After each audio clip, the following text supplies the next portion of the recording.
வெக்கேஷனுக்காக நாகூர் தர்கா வந்திருக்கிறேன். வேண்டுதலுக்காக மட்டைய போட்டு வந்ததுக்கு அப்புறம் மன அமைதியும் சும்மா தொழுகைக்கு அப்புறம் துவால பங்கேற்க முடிஞ்சது.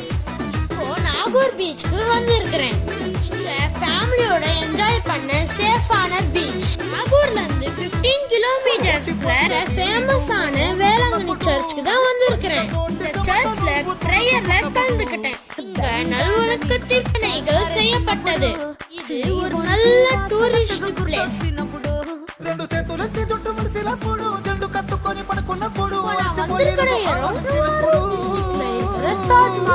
பிரம்மாண்டமா இருக்கிற அச்சஸ்ல இருக்கிற தாஜ்மஹால் லைட் செட்டிங் அமேசிங்கா இருக்கு. பெஸ்டான டூரிஸ்ட் பிளேஸ்.